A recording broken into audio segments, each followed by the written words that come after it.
Hello guys, welcome to our channel India in the myths. आज का topic है mpox, जिसे हम मंकी पॉक्स के नाम से जानते हैं। ग्लोबल लेवल पे फिर से फैल रहा है और इसका असर अब इंडिया और उसके अगल बगल के देशों पे भी पड़ रहा है।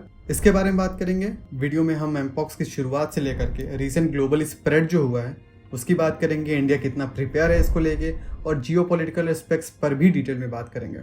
चलिए शुरू करते हैं।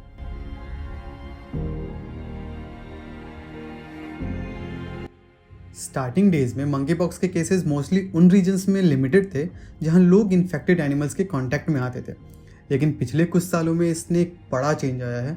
2022 में पहली बार ये वायरस सेक्सुअल कांटेक्ट के थ्रू भी फैलता हुआ पाया गया और इसके बाद से इसने एक ग्लोबल कंसर्न का रूप ले लिया और अब तक 110 कंट्रीज में इसके 90,000 से अधिक केसेस रिपोर्ट किए जा चुके हैं। सबसे बड़ा outbreak democratic Republic of Congo में देखा गया, जहां एक नया वेरिएंट क्लैड 1B पाया गया। इस वेरिएंट के कारण 15,600 से अधिक केसेस और 537 डेथ्स हुई। इसी वजह से WHO ने इस आउटब्रेक को public health emergency of international concern declare कर दिया। इस डिक्लेरेशन का मतलब यह है कि वायरस अब पूरी दुनिया के लिए एक सीरियस थ्रेट बन चुका है और इसे रोकने के लिए इंटरनेशनल लेवल पर क्विक एक्शन की ज़रूरत है।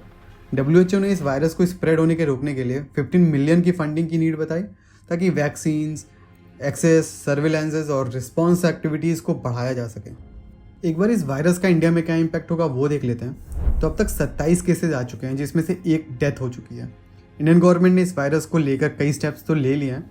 सबसे पहले तो उन्होंने सर्विलेंस को इंक्रीज कर दिया है, खासकर उन रीजन्स में जहाँ इन्फेक्शंस का खतरा ज़्यादा होता है।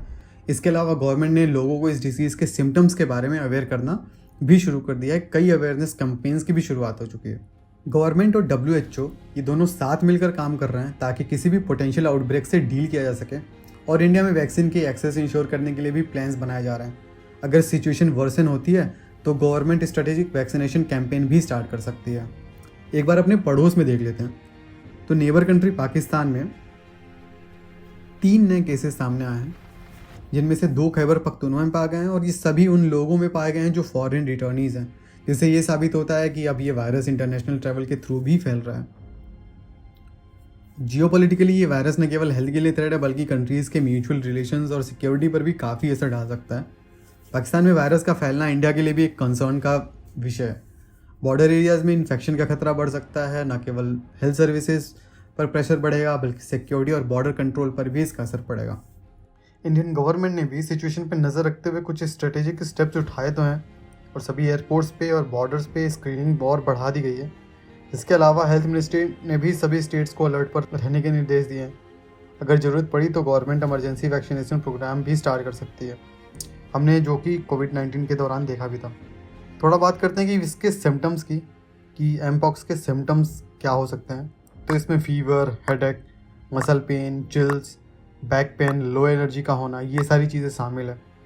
और प्रोमिनेंट सिम्टम है कि बॉडी पर पॉक्स लाइक रैशेज निकलना, जो बहुत ही देख के ब्रूटल लगते हैं और जो 2-3 हफ्तों तक रह सकते हैं। ये बहुत सीरियस केस में हो सकता है। हालांकि एक सेल्फ लिमिटिंग डिजीज़ है, यानी आप अपने आप ठीक हो सकती है, लेकिन वीक इम्यून सिस्टम वाले लोगों और बच्चों के लिए लाइफ थ्रेटनिंग साबित भी हो सकती है। तो अगर इनमें से कोई भी सिम्टम दिखे तो तुरंत डॉक्टर से आप कॉन्टैक्ट करें। WHO और गवर्नमेंट के साथ साथ हमें भी विजिलेंट रहने की ज़रूरत है। मास्क पहने, अपने हाथों का हाइजीन पे ध्यान रखें। अगर आप अब्रॉड से लौट रहे हैं तो अपनी स्क्रीनिंग ज़रूर करवाएं। ये सारी चीज़ का हमेशा से ध्यान रखें।